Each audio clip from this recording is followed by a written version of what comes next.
এই ভিডিওটা আমি বানিয়েছিলাম প্রায় 1 বছর আগে। তখন একটু অসুস্থ ছিলাম আর একটু সময়ের অভাবেই কিন্তু আমি ভিডিওটা আপলোড দিতে পারিনি। তো যাই হোক, পুজোটা কিন্তু দীপাবলির রাতেই করা, আর অনেক রাত অবধি কিন্তু আমরা এই পুজোর এখানে ছিলাম। আমি, মা, বাবা বাড়ি চলে গেছিলো।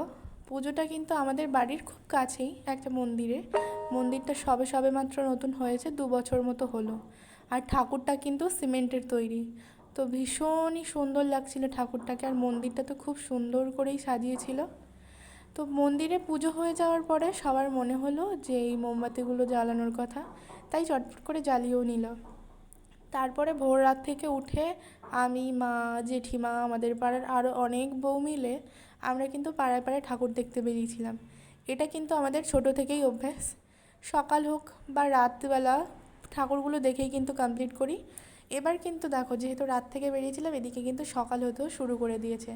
তো অনেক জায়গায় ঘুরে ঘুরে আমরা এই হেঁটে হেঁটেই কিন্তু আমরা ঠাকুর দেখা শেষ করলাম। এই জায়গাতে এসেছিলাম তো ভাইফোঁটার বেশ কয়েকদিন পরে। তো এখানে এসে যে এত ঠাকুর দেখতে পাবো, মানে এত ঠাকুর বলতে বলে এত বড় একটা ঠাকুর দেখতে পাবো সত্যিই কল্পনা করিনি। বলেছিল 35-40 ফুট মতো, এবার ধারণাটা ছিল না সেরকম। এখানে আসার পরে সত্যিই আমি অবাক হয়ে গেছি। আর সঙ্গে মা, বৌদি, প্রিয়াঙ্কা, আমরা 4জন, আরও অনেকেই মিলেই এসেছিলো। আর মেলাটাতে লোকেরও কিন্তু প্রচুর প্রচুর ভিড় ছিল। আর মেলাটাতে কিন্তু আমি প্রথমবারই গেছিলাম।